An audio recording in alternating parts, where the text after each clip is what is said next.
everybody. Good morning and welcome to Kensington. So glad you're joining us at the 9 a.m. for the live stream.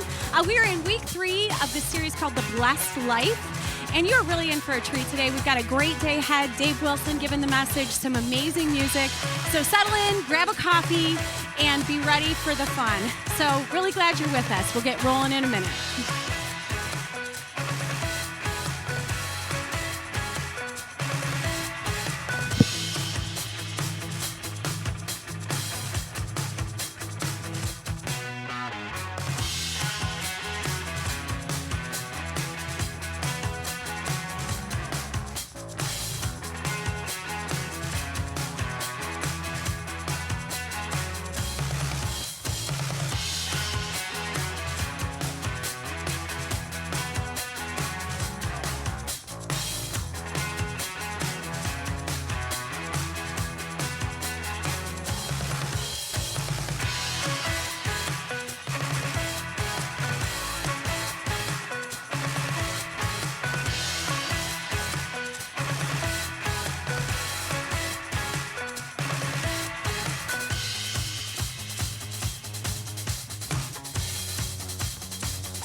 Celebrate what he's doing in our lives and in this place.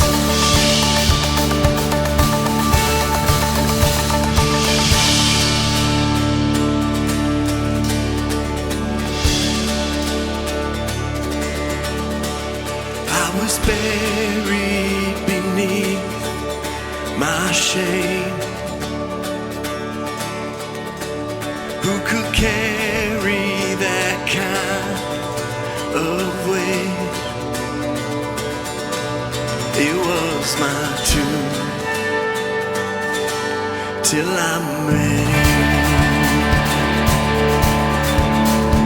I was breathing but not alive. All my failures I tried to hide. It was my tomb till I met you. You called my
chains break at the weight of your glory.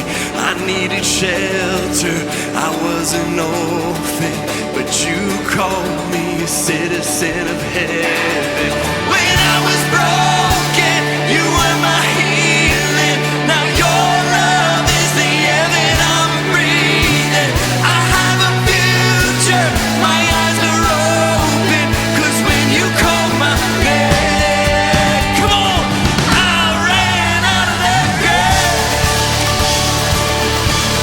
out of the darkness, into your glorious day. You called my name, and I ran out of that grave, out of the darkness, into your glorious day. Ho! Woo! Come on, here we go.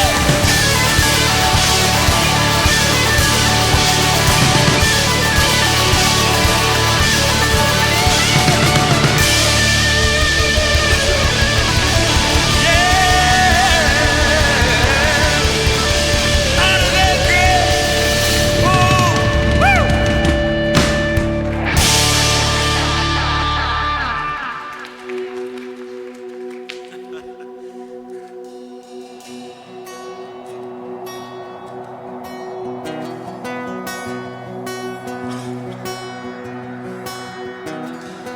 Alone in my sorrow and dead in my sin,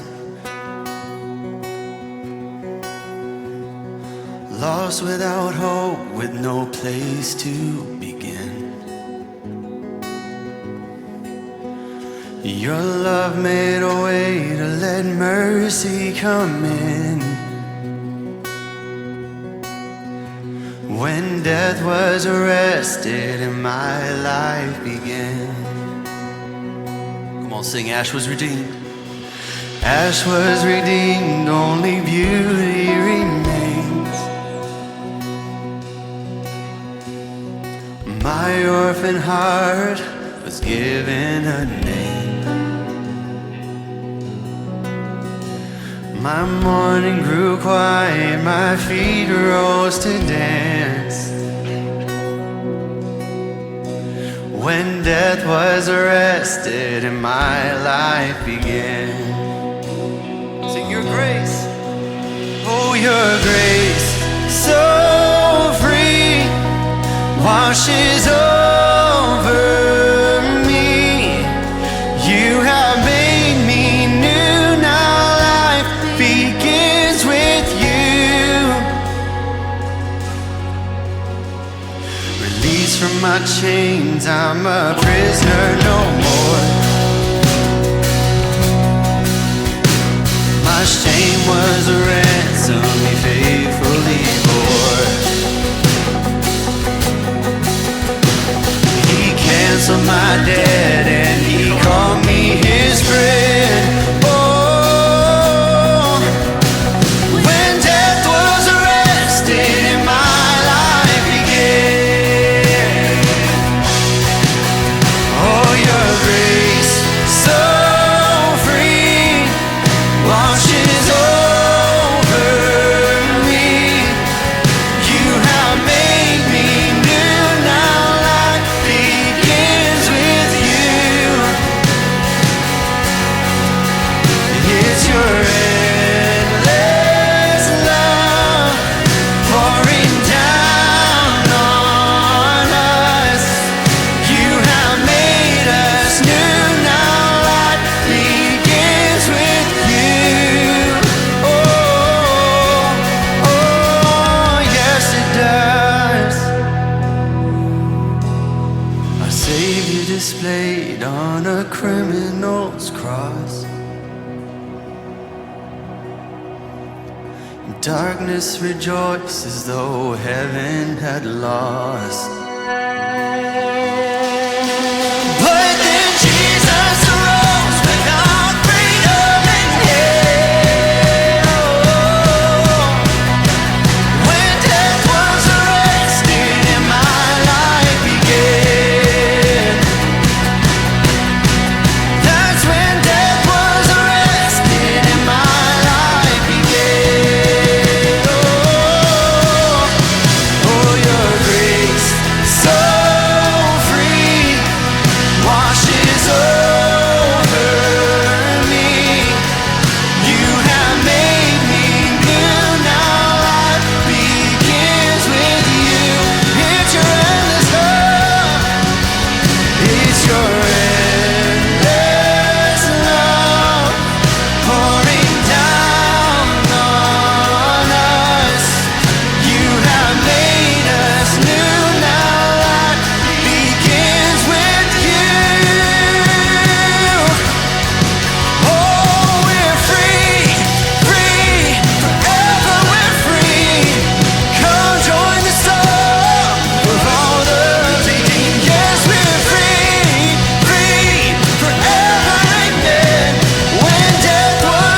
Oh, your grace, so free. You sing, washes over me.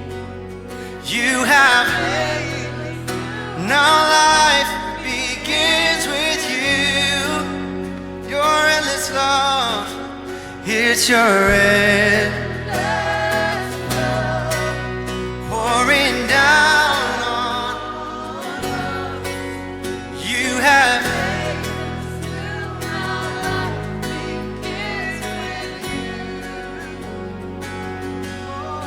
yes, you have made us new. Now life begins with you.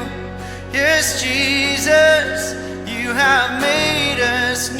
Now life begins with you. Oh.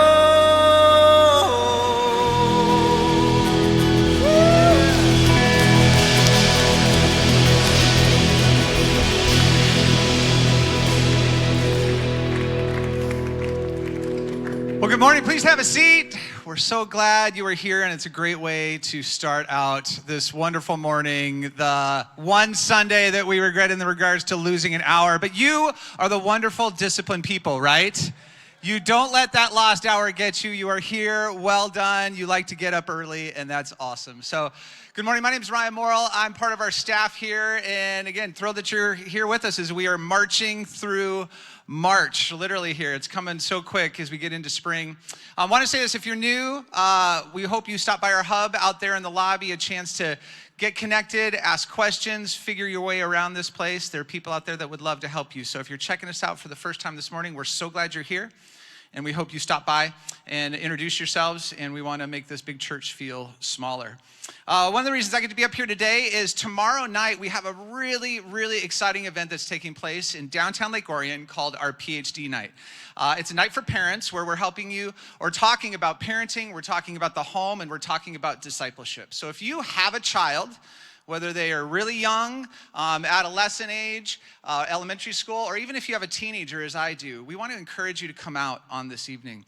We're going to be talking about a variety of different topics, offering you hope and also wisdom as we try to navigate this crazy thing called parenting. I have 2 teenagers myself, and the landscape is continually changing. Every day is different, and nobody taught me how to do this very well, and so I'm figuring out so much of it on my own. But fortunately, I'm involved in a community here who supports me, and I get to share some of my just perspective and things that I've been learning lately, especially in the digital sphere, which is crazy to think of what's happening in regards to teenagers, even adolescents, digitally and with cell phones. And so I'm going to be talking a little bit about that tomorrow night. So please come on out. It's at 7 o'clock. You get a drink. It's a great date night out. And we're going to have an hour and a half. Susan Welsh is speaking. Our campus director, Justin Warrens, our discipleship director, is speaking as well. So we hope to see you there. You go to kensingtonchurch.org and just hit PhD in the search window, and you can register for the event. Next thing, 2 Saturdays from now, March 21st, I do believe is the date, from 9 to 11, we have a great event for women. It's specifically targeted towards working women. A lot of you out there, women, you work. My wife works full time, and I know the exhaustion, and I know the pace, and I know the lack of margin you feel at times. And so this morning, and a lot of you work in the home too, and you have little time at all to get out of there. And so we want to invite you out on this morning just to come connect, enjoy, feel equipped, empowered in navigating this world, in this church as well, as a woman. So we want to invite you to that. It's a quarterly event, so you can register online. You see the website address up there as well. Well, 5 weeks from today, anybody know what 5 weeks from today is? Easter, right? 4 weeks of spring break. Can't wait. It's going to be awesome. 5 weeks is going to be Easter, and we're already getting ready for it. It's going to be a great service that is planned for you. So we just want to encourage you. Our tickets are already available online. Make sure you go on there, get your tickets. You can get as many as you need, but make sure you try to get within the realm of the right number. We want to make sure we have the right number of seats, right number of tickets out, so we have places for people to sit in here. They're all free.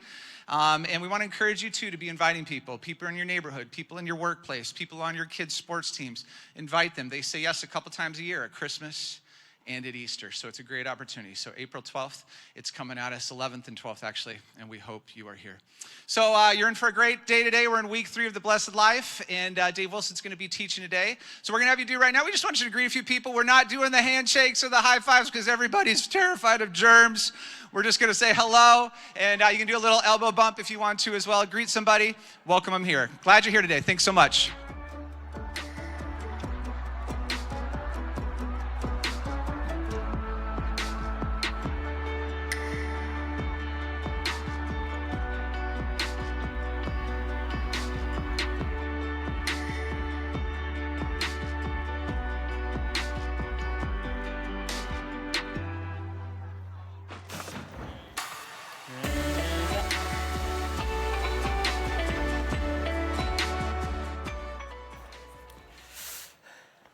All right, so Ryan said, you're the ones that actually woke up, right?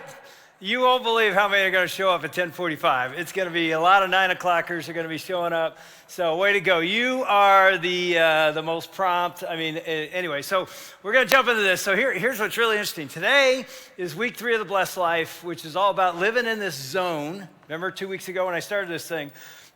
We call it the blessed zone, which is the zone of trusting God in scary ways, giving him our time, giving him our talents and our strengths and abilities, and then even here's where it gets a little scary, right? Giving him our money. And I said first week, God wants all your money. You and I get to keep none of it. He wants 100%. No, I didn't say that. But that's often what we think. But it's like when you step out and obey God, it gets scary because sometimes there's times he encourages to walk across the neighborhood or across the office and share something powerful with your boss or somebody that's going through something hard. That can be scary. He asks you to give more money than you ever thought you could give. That gets really scary. I got to tell you, today is critically important because it's about the priority of what's first in your life. First things first. First things matter? Yeah, I'll tell you my morning. I woke up. My wife's out in Denver watching our 4 grandkids out in Denver. She's going to meet me in Little Rock tonight as we do radio this week in Little Rock. So it's a crazy week. So I'm home alone. And Patrick Holden, who's our Traverse City pastor, texted me yesterday and says, is there any way I can stay at your house? We're flying back from Orlando, my wife and 3 kids. We're driving from Cincinnati, and I'm speaking to Clarkston Sunday morning. Can I stay at your house? You've offered that before. I'm like, sure, no problem. The basement's yours. He said, I'll be there about midnight. I go to bed. I leave everything open. Don't hear anything. I think he didn't even show up. I wake up in the morning, I look in my driveway, there's his minivan with a flat tire. And I text him because he's not up yet. I said, dude, I don't know if you know this, but you have a flat tire. He calls me and says, well, we actually didn't get there at midnight. We got that flat tire in Cincinnati, and we've been filling it up 15 minutes all the way from Cincinnati to here. We got in at 4 a.m. And so it's sitting in my driveway right now. You got to take care of your tires first. That's a priority on a car. Am I right? If you don't have tires, anybody want to go to my house and put a spare tire on there while it's sitting there? You can do that. His wife and kids are in my basement right now. But anyway, you got to choose priorities first. Now, let me ask you something. Have you ever been a part of a game like in middle school or whatever, it could be recent, where there's 2 captains and there's a bunch of people standing under the basketball rim, or it could be any sport, and the captains get to pick? How many have done that? Anybody been the first pick? You lucky dudes, right? Anybody been the last pick? You know, it's the worst when they're going, I went him, and I went him, and I went her, and I went him. And then you're just standing there as you're one of the last guys. I'll never forget this. I was the last pick years ago in the early 90s. Some of you are around at this time, but when I was doing my ministry at Detroit Lions, we had a thing in the off season called Pro Challenge. It's a long story. I'm going to keep it really short. We would take 5 Detroit Lions players into local high schools and compete against their varsity athletes and then share the gospel in these high schools. We called it Pro Challenge because we challenge you, but we're going to challenge you different ways. Okay, you got it? So we did all these assemblies. It was really good because we come in and, you know, usually we kill these kids and anyway, they score the whole thing. We keep it real close. Anyway, so my brother-in-law who lives in New Albany, Ohio, which is a suburb of Columbus. Anybody ever been to East Town Mall? That's New Albany. It's a really, really nice area. He convinces me we need to bring Pro Challenge to his son's high school. His son, Jack, was a basketball player at the high school. So we get these guys, we drive down to Chris Spielman, William White, Jason Hansen, Luther Elson. We drive down there, and we get to the school, and they're going to do it outside. So we go outside, and all their varsity football players are out there waiting for us, and they're really cocky. They're really cocky. And so they're like, you guys can't beat us. We're going to kick your butt, all this stuff. We're throwing balls around. And so they walk over to me and Jason, this one kid, and he goes, so you guys are on the team? And I go, he's the kicker. And they go, yeah, sure he is. I go, no, he's the kicker. Jason is really humble. And the guy goes, you're not a kicker, prove it. That's what he said. So I'll never forget this. I'll never forget this. We are like on the 40-yard line. And Jason goes, see that flagpole back there behind the uprights? It was like 20 yards back around the very back of the track. He goes, I'll hit that. He goes, yeah, sure. He goes, Dave, hold it. So I put it down. He has to have it tilted just the right way. This is a 60-some-yard kick. Bang, hits the flagpole. I mean, I'm like, whoa, that's impressive. Anybody think that's impressive? He didn't just go through the uprights. He hit a pole that wide from 60 yards. And we never won any games with him. Anyway, think about that. That was our kicker, and we still never won. He'd be in the Hall of Fame if we would have won one Super Bowl game. But anyway, so here's what happens. So then the guy's still not impressed, and so finally he goes, hey, I know what we'll do. Before this assembly starts, we'll play you guys in a touch football game. And we go, you want to play Detroit Lions in a touch football game? He goes, yeah, but I get to pick your quarterback. And we're all like, okay. And he goes, and he points right at me. Because I was the last one picked. He's like, I'm not taking that guy, I'm not taking that guy, I'm not taking a guy to kick it. This old guy, you be the quarterback. And they all go, no problem, we kick their butt. But anyway, so here's the thing. I mean, in that situation, I hate it. You know, of course, in that thing, I'm always going to be the last pick. But when you're the last pick, it doesn't feel good. But let me tell you something. If you're one of the captains in a game like that in middle school or high school where you get to pick, do you want to pick the best first? Oh, yeah, you pick the best, because if you're anything like me, and I'm guessing you are, do you like losing? No, you want to win. So you're looking, and you're deciding best athlete, the fastest, the biggest, all the stuff, depending on what the sport is. If it's a scholastic thing, you're going to pick the smartest, put it on your team. I actually put in my notes a point out of that. It's that when you choose first, who you choose first determines whether you win or not. And it's the same in life. You thought, where are you going with this? Do you know where I'm going with this? Who you choose first determines whether you win or not in life. Let me tell you how I think most of us do this thing.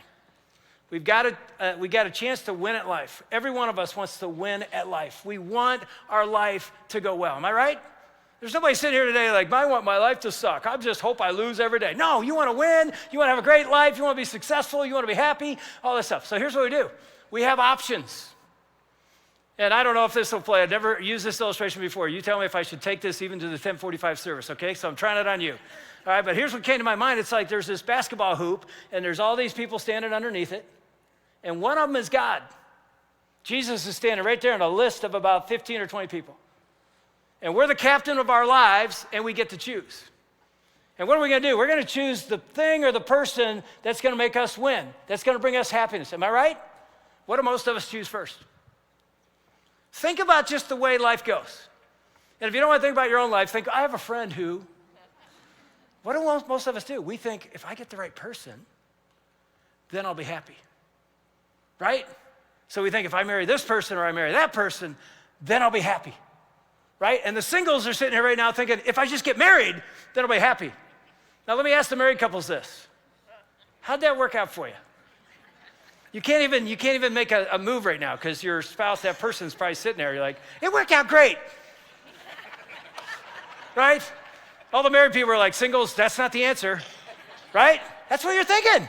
Now, I'm not saying your marriage is bad. I'm not saying your spouse is bad. But I bet they didn't do for you what you thought they would. All you got to do is watch The Bachelor and The Bachelorette. Not that I ever do that. But all you got to do is watch it, and it plays out every single time. Now they have Love is Blind, and you pick somebody you don't even see, and it still doesn't work. I just saw the preview. I'm like, look, it ends the same way. It's just, okay, so many of us, that's our first choice, a person. Or we think a position or a power, a job will be it. So they're under the basket, and we say, I'll take that, and you put them on your team. Did that work? Amount of money? Or we choose pleasure. Some of you right here are in bondage to some things of pleasure that you chose to make you happy, and now you can't break free, and it's not making you happy. It's actually destroying your life. Am I right? And you know what's really interesting is we pick and we pick and we pick and we fill up our team to make us happy and to help us win. And there's Jesus. And nobody's picked him. And you know what a lot of us do? Oh yeah, I gotta have God too. Man, if I get Jesus, if I get God on my side, everything will work out. So we throw him in as the last pick or the next to the last pick, and we just expect that if he's in our life, he doesn't have to be first, but as long as he's on my team, we're all good. Let me ask you, how's that working out? And then when life doesn't end up the way we want, you know what we do? We kick him off the team. He's the first one to go. Last one chosen, the first one to go. This church thing, this God thing, this faith thing, it didn't work out. My life's not winning. And we're like, I'm not going to church anymore. I'm not believing in God anymore. This Bible's full of contradictions. It's racist. And throw that out. And we kick him off. We don't realize the most important person to pick to win in life, which is much more important than a sport, is Jesus. I'm telling you, today is critical.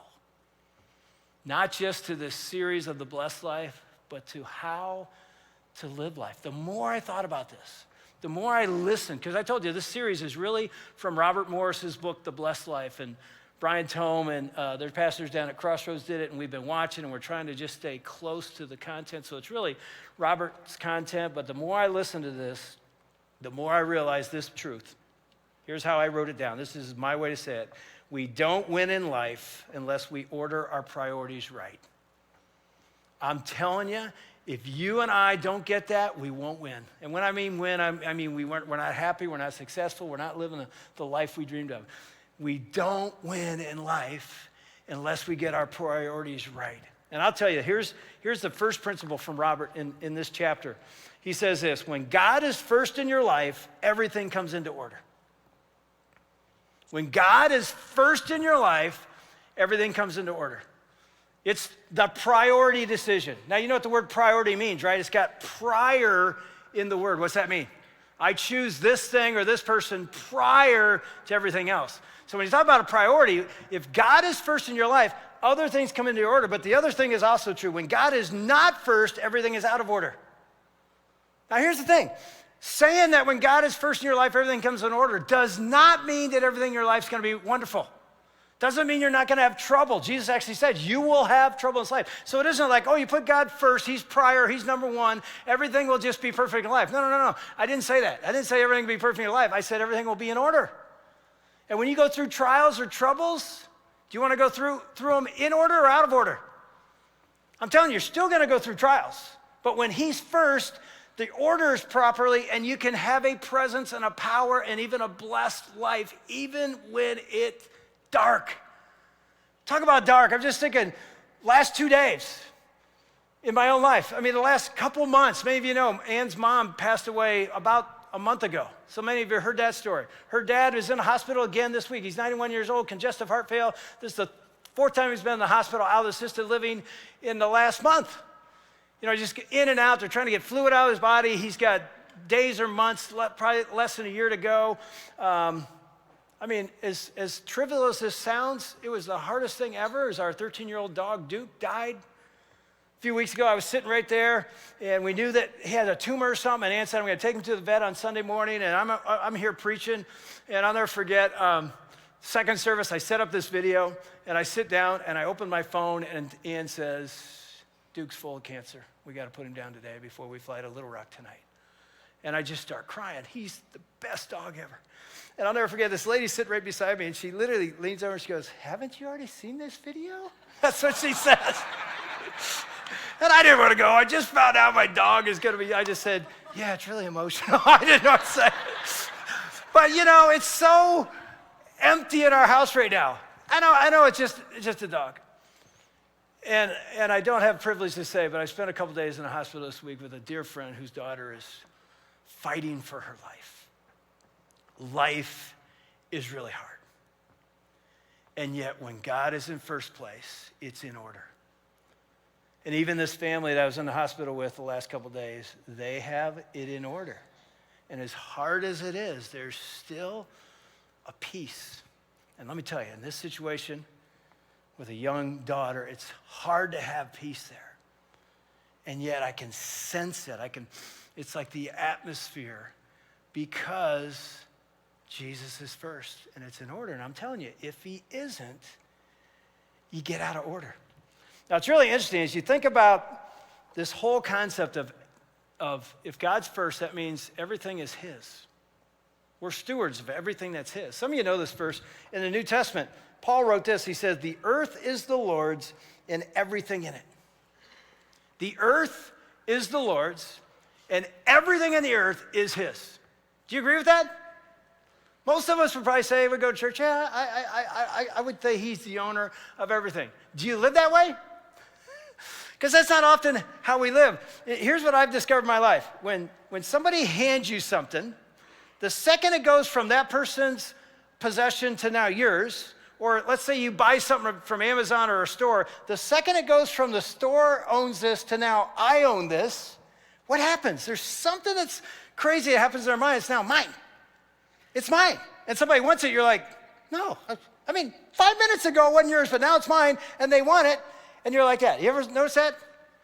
We have this DNA that things are ours. I talked about it a little bit the first week, but every parent knows this. It's the way your kids are born with this mind concept. In fact, I saw this cute little thing this week on the internet, the property laws of a toddler. Have you ever seen this? Look, they're gonna come up. Here's the property laws of a toddler, 10 of them. It says, if it's mine, if I like it, it's mine. If it's in my hand, it's mine. If I can take it from you, it's mine. If I had it a little while ago, it's mine. If it's mine, it must appear not to be, it never appear to be yours in any way. If I'm doing or building something, all the pieces are mine. If it looks like mine, it's mine. If I saw it first, it's mine. If you were playing with something and you put it down, it audibly becomes mine. And I love number 10. Look at number 10. And if it's broken, it's yours. How many know that's true? Now here's the thing. Do we outgrow that? Not really. It's sort of scary what happens. And so when you think about, okay, I got to take God and put him in first place, and everything that I have is really his, so I don't really own it. I'm a steward of it. So I have to choose. Am I going to hold on and keep it mine, or going to let it go? Now here's what's really interesting. I want to show you something that's just a fascinating principle that Robert Morris just calls the principle of first. You go back to the Old Testament, Exodus 13 says this, the Lord said to Moses, consecrate to me every firstborn male. The first offspring of every womb among the Israelites belongs to me, whether human or animal. So here's God, who owns everything, saying to one of his leaders of his people, the firstborn is mine. Separate it, consecrate it, actually means sacrifice it to me because I own it. He goes on later in Exodus to say this, after the Lord brings you into the land of the Canaanites and gives it to you as he promised, an oath to you and your ancestors, you are to give over to the Lord the first offspring of every womb. All the firstborn males of your livestock belong to the Lord. Redeem with the lamb every firstborn donkey. Now, here's what I never understood sitting in church growing up with my mom. What in the world does that mean? Anybody like that? The pastor preached this thing and I walk out confused, like the Bible's weird. You know, the lamb is mine, the donkey, it's like sacrifice the lamb, redeem the donkey. What are you talking about? Here's what's fascinating. And today you have the internet and you can just go research this stuff and find out what does this stuff mean. But I'm going to tell you, you don't need the internet, you got me. So here you go. Here's what's going on. He's saying there are categories of animals, clean and the opposite, unclean. He's using an example. A lamb is considered clean. A donkey is considered unclean. Here's what he's saying. The lamb who is clean must be sacrificed to redeem the donkey who is unclean. You understand? It's a concept that, guess what? He is setting up something all the way back in the second book of the Bible for the future. Some of you are already connected to that. Some of you are really sharp and go, whoa, whoa, whoa. I just heard you say something. So I'll say it another way. In fact, I wrote it down this way. You sacrifice the first to redeem the rest. And I put in parentheses, you sacrifice the clean to redeem the unclean. Does that make you think of anything? So here's what he's saying. This is God's sort of procedure, process. This is how I'm going to clean the unclean by sacrificing the clean. So the first is mine. If it's clean, you're going to sacrifice it so you can save the rest. If it's unclean, I need a clean one to sacrifice for the unclean. Again, do you know where this is going? Let me ask you this. Question. When you and I we're born. Every human being, are we born spiritually clean or spiritually unclean? The answer is unclean, right? We're born spiritually unclean. And again, if you don't know that, just ask the experts in the room. They're called parents. They have little kids. Parents, let me ask you, have you ever had to teach your kids to be bad? Never had to teach them. It's the way they come. They just have it in there. I was watching Bryce, Cody's little guy the other day, and sitting in his high chair, and he was done with his food, and he just started screaming, I want out of the high chair. And I go, there it is. I want my way right now. I love this little guy. He's not even sinful, right? He's just sinless because he's the perfect little Wilson grandson. Nope. He's unclean just like everybody else. Hate to tell you, but that's the way we're born, right? So we are born spiritually unclean. And if you think you aren't, that's proof right there that you are, all right? But here's the next question. Was Jesus born spiritually unclean or clean? Clean. You get it? Some of you remember when John the Baptist saw Jesus and pointed at him, what did he say? Behold the Lamb of God who takes away the sin of the world. Did something just connect for you? Like, whoa, that's deep theology what I just figured out there. So you mean John saw Jesus and said, he's the sacrificed lamb that is clean, that's gonna redeem the unclean human condition. That's the gospel. It's unbelievable. Most of us just read that verse like, I don't know what he meant by that. Behold the Lamb of God. It's a man walking. No, he's connected all these dots all the way back to the book of Genesis and all the way back to the book of Exodus. Like, this is how God's economy works. He takes the firstborn clean, he sacrifices it to clean up and redeem all of us. That's the gospel. And so the amazing thing is God has done the same thing for us. I just wrote it down this way. God first sacrificed his perfect son to redeem his imperfect children. So there's this priority first principle all through Scripture. How about this? Some of you remember this from Sunday school or Bible stories when the nation of Israel is coming into the promised land. After 430 years of slavery, they are finally now going to take the promised land. And God instructs them of how to take the first city down. Anybody know what the first city was? Jericho. You hear that word and you go, oh, I know that story. That's where they walked around 7 times, right? And then they sent the band in. They sent the choir in. All those people in high school band think, oh, people don't care about the football team. No, the band's just as important. The band goes in, blows the trumpets, the falls fall down, and they take Jericho. Anybody remember the story? It's awesome. It's an unbelievable story. It's like crazy. You're like, they got to walk around sometimes. It makes no sense. But God says, trust me. I'm going to give you the first city, and then we're going to be others after it. But look what he says after they take down the city. In Joshua 6, it says, all the silver and gold and all the articles of bronze and iron are sacred to the Lord and must go into his treasury. Now, notice this. How much of the silver and gold are they supposed to give to God? First word, all. Now, that should make some of you and I stop and go, wait. I thought God just wanted the first 10%. We talked about it last week. It's called the tithe. It means tenth. It actually means the first tenth. That's what I want you to understand today. It isn't just give God 10%. It's like give him the first 10% because he's first. And when you say he's first in my life, he gets the first part of my life and my talents and my treasure. So give him the first 10%. But in this one, he says, give me all of the spoils of Jericho. Why does he say that? And that's what scares us. We think, God really doesn't want 10. He wants all of it. Well, he does, but he wants all of your heart, not your money. But here's what's going on. You understand what's happened? That was the first city. There's going to be many more. So he said, give me the first one. There's going to be 9 or 10 or 12 or 20 more. I'm taking all the first one because that's the tithe. Start here. And here's what happens. For them to trust God to do that, they had to believe that he would take care of the rest of the promised land. That's why when you give first rather than at the end, it's a step of faith to trust God that he's going to take care of the rest. It's a really interesting passage. It says in Proverbs 3, look at this one. It says, honor the Lord with your wealth and the what? Second fruits, last fruits. No, it says first fruits. Remember today is the principle of first. The first fruits of all your produce. Then the barns will be filled with plenty and your vats will be bursting with wine. So see what's going on here? This is a scary proposition. And I know for some of you stepping in this series like, why did I choose to come this week? Why did I come to this series? There's some of you who are brand new today. You're like, man, he's been inviting me for years. Why did I choose today? Today is a great day because this isn't, like we said in 2 weeks, it isn't just about our money or our wallet. It's about our heart. So he says, give to me the first fruits. What's that mean? Here's what he's saying. If you're going to give to God, God says, give the first.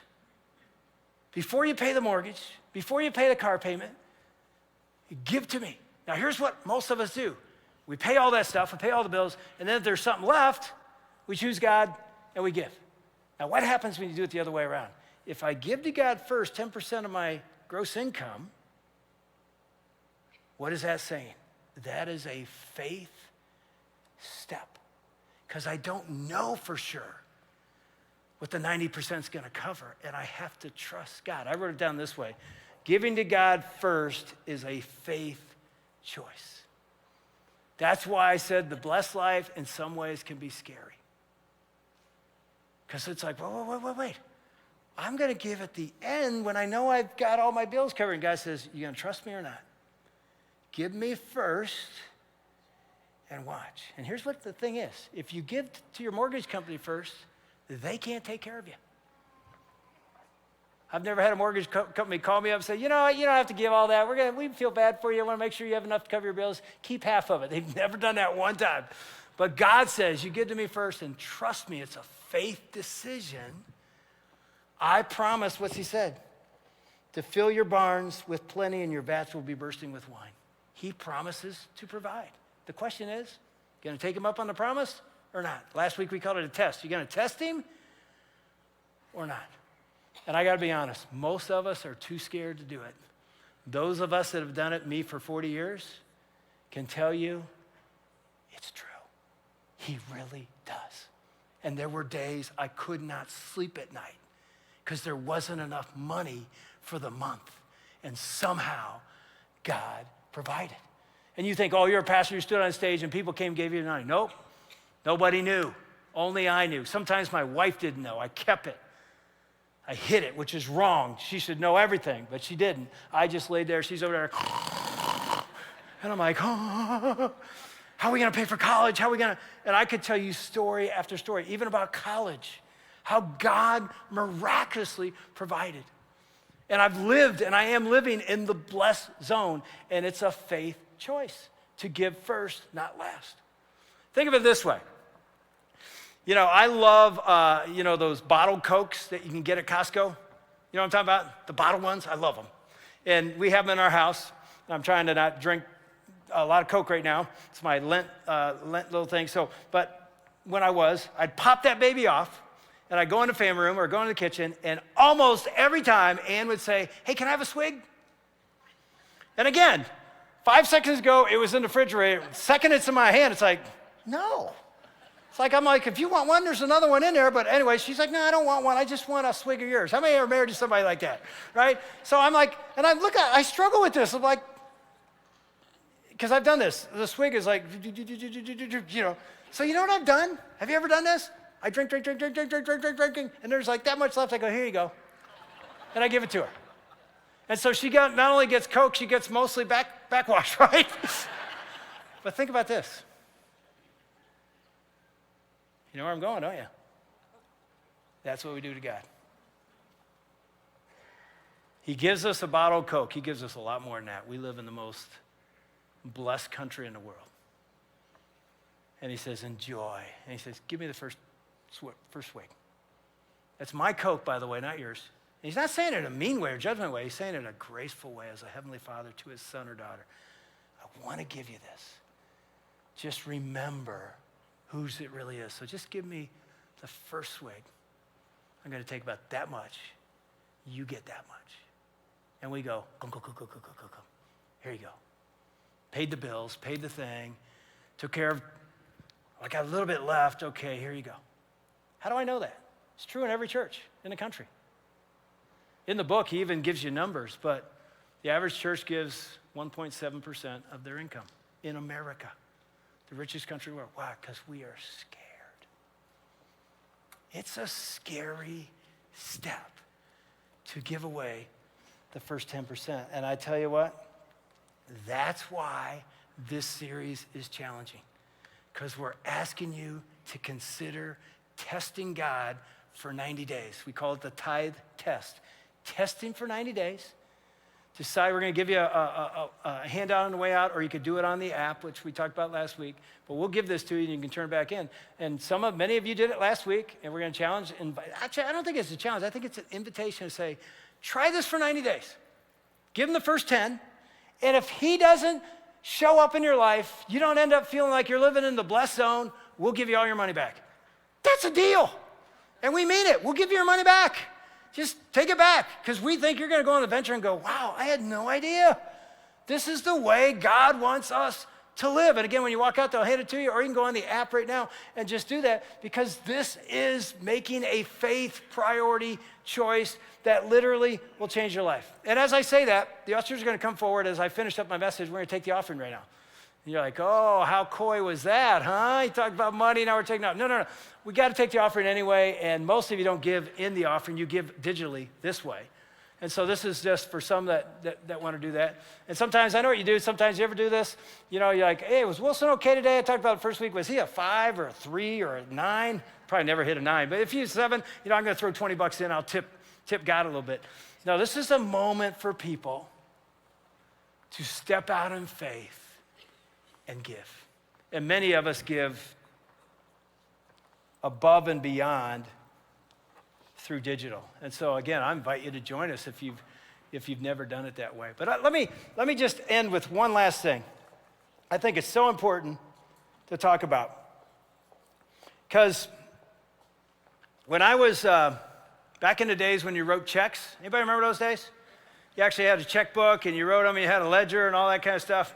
Some of you don't even know what I'm talking about, but some of you may be still doing that. But back in the days, now we do it digitally as we give to God and do our bills. But back in the day, you'd write a check. And I don't know how old my oldest son was, CJ. He won't even remember this. I think he was maybe 11, maybe 12. I don't think he was a teenager yet. But one day he walked in my office as I was writing our tithe check to Kensington. And I remember he looked over my shoulder and he goes, whoa! You give that much money to God? Because to him, it was a big number. And I've always decided, Ann and I decided, day one, before we got married and as we got married, the highest check we would write every month would be to God. It would be higher than our mortgage, it'd be higher than all that. So it's number one. It's God, priority first, and then the bills. So to him, and it was a number that he would never expect that our family, the Wilsons, give that kind of money to God. And I know what's going through his head is all those toys I wanted, they're all, there they are. That's why I'm not getting what I want. It's like, but I'll never forget, he said, why is it so big, Dad? And it's really interesting. If you go back to that chapter in Exodus, there's a verse that I want you to hear, because this is how I responded to him. I didn't read this verse, but I communicated this thought. In Exodus 13, verse 14, I didn't read this one yet. He says this. He said, and when in time to come to your son asks you, what does this mean? This is why I thought of this. My son's asking me. He's saying, when your son asks you, why are you giving to God first? He says this, you shall say to him, by a strong hand. In other translations, it says, by a mighty hand, the Lord brought us out of Egypt and from the house of slavery. So think about this. My 12-year-old son didn't know how Dad used to live. And so he's saying, Dad, why would you? And I don't think he'll remember this or even understood it at that moment, but it was the first of many discussions where I get to turn around and say, let me tell you, your dad wasn't always a good man. He was actually a very bad man. And your dad used to be in bondage to the same things your grandpa was in bondage to. Alcohol, women, a idolatry of money. The sins of the father were going to go right through my legacy. But what happened? I said, CJ, Jesus saved your dad. He set me free to a new life. And again, he's 12 years old. He'd probably not even listen that close. But it was a moment for me to go, you don't understand. When you've been set free because God's mighty hand, has transformed you, and now you get to set a new generation. I'm literally talking to him. You give, because God's mighty hand has saved us. And so I write that check in now as I do it digitally. It is an honor to give the first 10% and beyond, to say, God, if you hadn't have saved me with your mighty hand, just like you did the nation of Israel, I am a slave to the things. My father was a slave, and my sons are probably slaves, and there's my legacy. But I didn't change that. God changed that. And so what a privilege to say, because of what you've done to me and what you're doing now in my legacy, and again, not perfect, but you've changed us. It is an honor. I write it with pride every month. Yes, I want to give to you. And I love to go on the Blessed Life adventure. It's like, okay, I don't know how you're going to provide this time, but you're gonna, and here we go. And it's like, you're living on the edge. You're living on the edge. That's the blessed zone. That's the adventure that you got to take. I just want to invite you, go on that adventure. I know it's scary. It's like on a roller coaster, but then when you get to the end of it, you're like, that was awesome. That was unbelievable. Yeah, because you saw God do it. We just sang. I'm free. I'm free. Are you?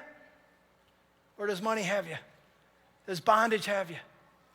Or are you free in Jesus? And if we are, we say, I want to honor him with that. And so last week we showed you a video of me talking about sort of the tithe test. This week is Justin Warrens, who's now down at our Birmingham campus. He's speaking right now. Just taking a couple minutes to just invite you to this journey, and then I'll wrap it up, and then we're going to close the day with a beautiful song that sort of gives us a heart that says, I'm going to give him everything I got. Watch this.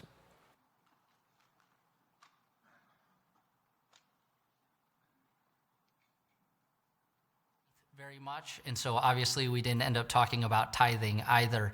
And as I started to come to church and experience a life with Jesus, this perspective started to open up for me when it came to my finances and the treasures in my life. And I remember a mentor sitting down with me and opening up his checkbook and his calendar to show me how he lived his life. And it was in that conversation that I wrestled with, how do you spend your money differently when you follow Jesus and you experience his grace and his hope? And it was through that conversation and questions and that friendship that I began to understand the opportunity that God invites us to with this idea of the tithe. And it began to shape the future of my family. So when Jenny and I got married and we started to talk about our faith and our finances, we started to wrestle with this area of how do we live this out, not only for ourselves, but for our kids and for our future. And I remember being so thankful that somebody walked alongside of me so that I would move from a person who was tipping every once in a while and periodically giving to becoming a percentage giver in our community. And one of the things that I noticed as I began to do that is I didn't feel a sense of loss or regret or that I missed out on anything, but rather I started to see my gratitude for life and my gratefulness for the things that we had in our life increase. And so now with our 4 kids, as we talk about living a life of generosity, we've invited them into the very same conversation that we've been having over these years of how do we use our life and our resources for kingdom impact, and seeing their lights shine at the moments where they bring their finances to support not only the church, but the movement of God going forward has been one of the greatest joys of my life. And so my invitation to you is, whether you've been a person who's been tipping, periodically giving, or you have been a percentage giver, that you would lean into this opportunity of the tithe and see what God not only does in you, but does in your family and for the generations beyond. I believe it's one of the most blessed aspects of our faith and one of the most blessed aspects of my life. And I invite you to join us in it. You know, what's really interesting is, every year, right around March, we do a series to help our congregation with finances and living full out with God. So this is no different. We just decided to tie this in as well. And by the way, I mentioned this first week. I want to make sure you understand this. At the end of the series, we'll have the Dave Ramsey Financial Peace University course that you can jump into. Because I know there's this question of, like, I've got debt. Do I give to God before I pay off the debt? And I would say, yeah, you watch. God will take care of this as you do that. It's just the way it works. But those are hard and huge questions that we're not going to answer all those in 30 minutes on a weekend. That you jump in a class, it will literally change your life. But when you walk out, you're going to get this from the ushers as you walk out. And again, you can do it this way, just tear this thing off and bring it back or turn it in. Or I think it's a lot easier just to go on the app and do it digitally if you want to jump in with us. And again, I'm inviting you to something that I really believe this will change your life. I believe you'll thank us 3 months from now. I really do, not the opposite. I don't think you're going to do that. We did this a few years back, and I think 4 people asked for their money back, and they were all legitimate situations where they had these huge trials, and I was like, here you go. And so it was a beautiful thing. All the others said, man, this was something I was scared to try. I took a priority faith step, and I saw God meet me in ways that are amazing. And so, here's the thing. We said this week 1, we'll say it again. If you want to know what's prior or first in a person's life, where do you look? There's 2 places you can look to see what really matters to a person. Where? We can say whatever we want. You look at our calendar, where's our time going?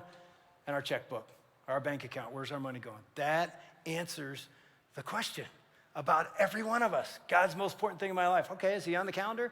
Is he showing up in your bank account? And so it's a way to say, I don't want to just be a person that says things. I want to live this out. And here's the thing. We can sing this song and we can live this song. This song is not worship. It's part of worship. It's singing worship. But how we live when we walk out of here is real worship. Because here's what we're going to sing right now. You can have it all, Lord. Every part of my world. Not you can have it some, Lord. No, you get first place. You can have it all. Every part of my world. That's what this song says. And it's more than just singing a song, because then we got to walk out here and go, okay, I'm going to do this. I'm going to make this scary step to say, here you go. And I'm going to live this way. Not just with my money, but with my time and my talents. And I'm going to show up. And when God nudges me to speak, I'm going to speak. When God nudges me to serve, I'm going to serve. When God nudges me to give, I'm going to give. You can have it all, Lord. And I'm going to trust that you'll take care of me. And you'll never know until you do. So I encourage you, go ahead and stand up. Let's sing this thing together. And let me pray. Lord, I pray that the words we sing would be words we live. As we put you first, Jesus. Amen.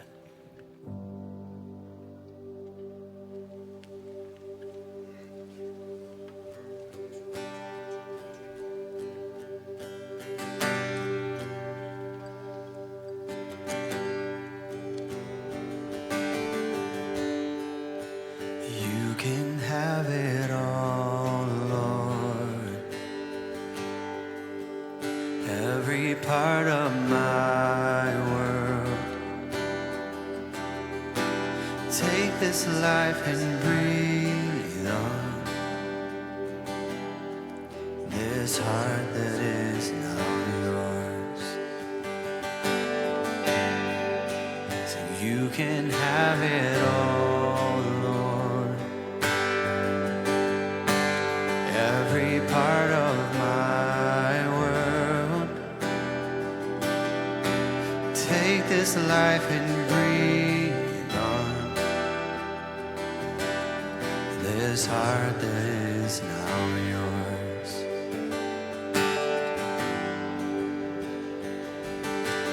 Oh, the joy I found surrendering my crowns at the feet of the King who surrendered everything.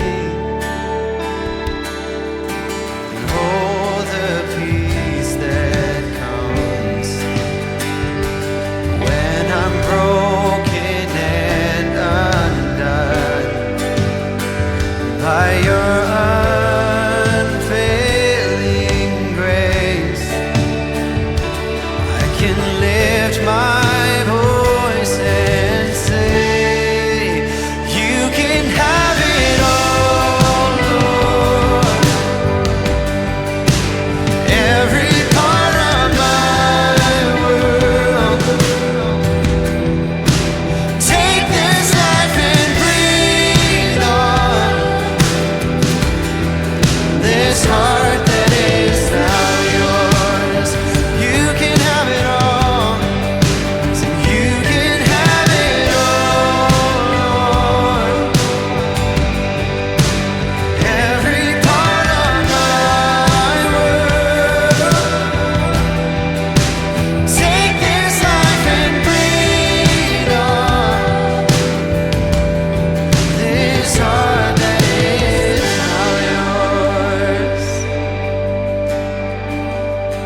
You're breaking me, God.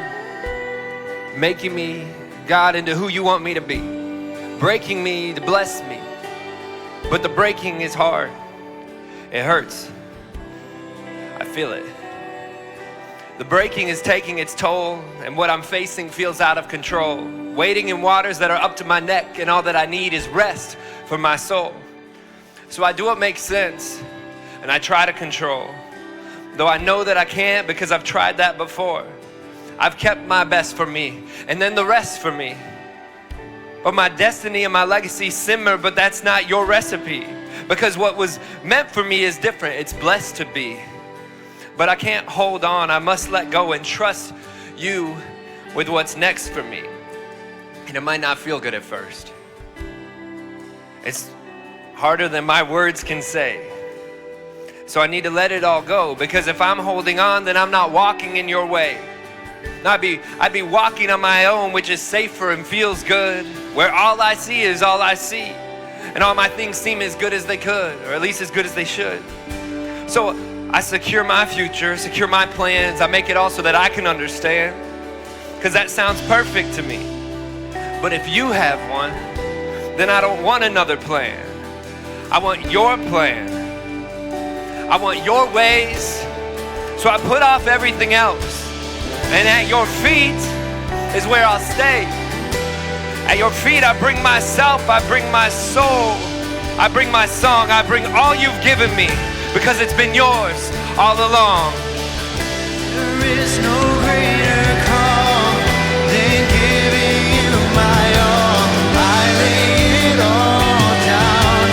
I lay it all down. Come on, you say, there is no greater love, no higher name above. I lay it all down. I lay it all down. There is no greater call than giving you my all. I lay it, no greater love, no higher name above. I lay it all down. I lay it all. We say,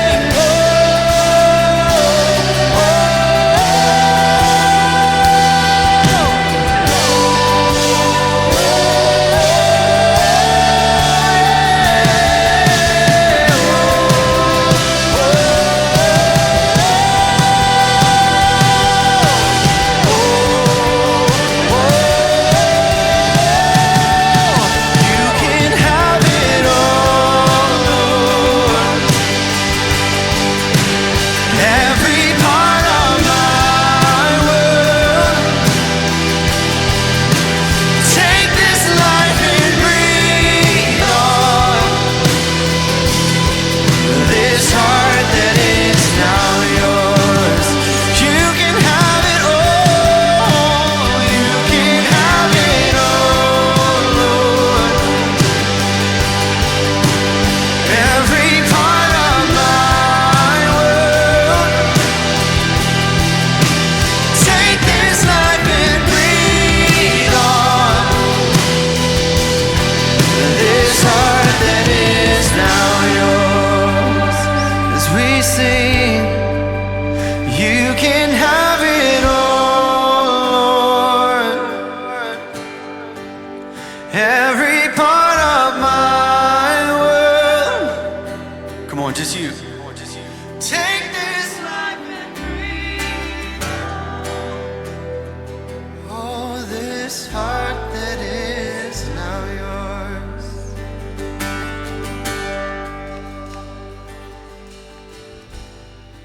Father God,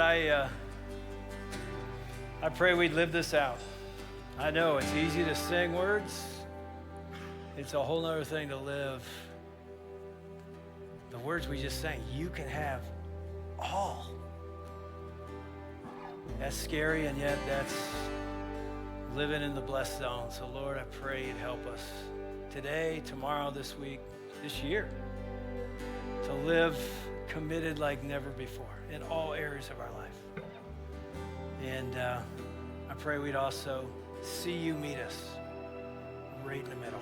Wherever we are, Lord, I pray we'd experience you breathing your life on us as we just sang. So, Lord, help us to go living. In Jesus' name, amen. Hey, if you need prayer or you want prayer, our prayer team will be up here in front. Just come forward. Go out to the lobby, say hi to somebody. Elbow bump them, air high five them, and then we'll see you back here next week for week 4. God bless.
I grew up in a family that didn't talk about faith very much, and so obviously we didn't end up talking about tithing either. And as I started to come to church and experience a life for me when it came to my finances and the treasures in my life. And I remember a mentor sitting down with me and opening up his checkbook and his calendar to show me how he lived his life. And it was in that conversation